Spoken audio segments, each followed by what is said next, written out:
Hello. Here is Iran's channel. Here is my final paper's topic, immediate need for teachers to address racism in classroom during COVID-19. I start with one of my Chinese American friends' real experience and I talked a little bit about the current state of COVID-19 and racial history of Asian and Asian Americans. So the story is, one of my close Chinese American friends got asked, "Are you sick and are you from China?" on the subway in New York City. She felt the threat and wanted to protect herself, and she stated, "Oh, I'm not Chinese." So, President George W. Bush's Patriot Act put so many Muslims and those perceived to be Muslims under attack, resulted from racism and xenophobia on a global scale. History does not repeat itself, but the ignorance does.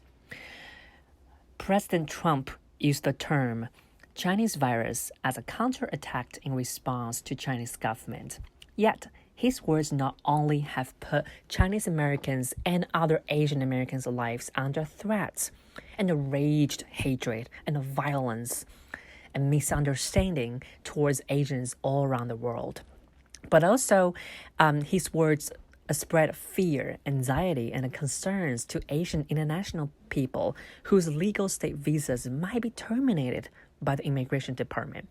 Again, I argue that as practitioners of liberatory education, teachers to all white students, to ELL and ESL students, and working in minority and international students in world schools, all need to exemplify schools as sites of possibility, encourage students to explore new ways of thinking and seeing things, and create a safe, respectful, and a brave place for all students to examine power dynamic in supporting dialogues.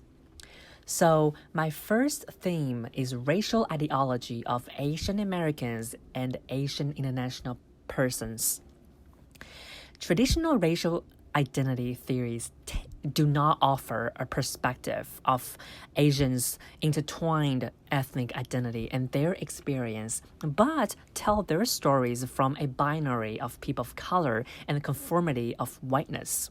Moreover, with regards to Asian diasporas and Asian international people, Asian American racial models, including Kim's model, did not discuss the relation of racial identity of individuals who were not born and raised in America, and their immigrant experience and multi-ethnic experiences.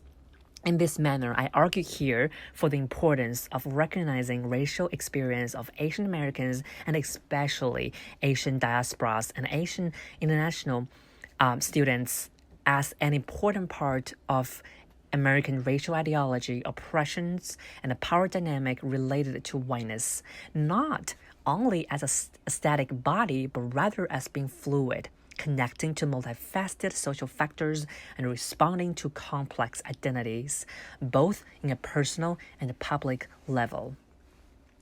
And my second theme is media as a strong pedagogical force.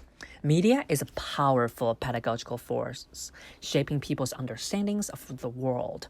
In the US, news, TV programs, films, YouTube videos, and other forms of media with advanced technology have played a big role in telling the truth, telling the history, and deciding the meaning of democracy. Andrew Lord said, "We speak not of human difference, but human deviance." Human difference exists naturally, and human deviance pretentiously isolates people from others without considering their realities and their positionality. So constantly flowing media like news and TV programs and YouTube channels have produced only the selected side of the story that deemed worthy of people's attention, and the attention is what they need. In order to serve the dominant culture, the media culture through their interface information will try to limit your ability to think critically and to shape how you access to information and your thinking patterns, your communication with others, and your attitudes to other individuals and other groups. So that leads to my third theme, teachers' responsibility to make schools more inclusive and possible.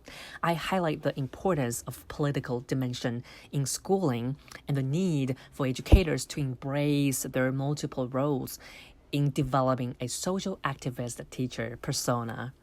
I argue here for 5 profound responsibilities and roles that critical educators need to exemplify in the classroom. One, as supporters, educators need to support all students and encourage students to be active social agents. Two, as risk takers, educators need to take a risk and create a safe and brave space for all students. As learners, educators need to listen and value all students' lived experience. Four, as researchers, educators need to enter students' community and recognize the importance of their culture. And 5, as communicators, they need to be and encourage students to be border crossers for building solidarity along with appreciating human differences. Well, okay, the conclusion. The COVID-19 pandemic has caused many people across the globe pain and grief. And due to this horrible health crisis, financial loss, freedom invasion, and some more struggles, it has also created many conflicts between peoples and communities and even countries in all domains. We see bullying at school, discrimination in airports, subways, malls, and even neighborhoods. Thus, there is an urgent need for us as practitioners of liberatory education to address racism and xenophobia in our classrooms. Grace Lee Boggs once said, "We must free ourselves by widening our circle of compassion to embrace all living creatures and the whole of nature in its own beauty."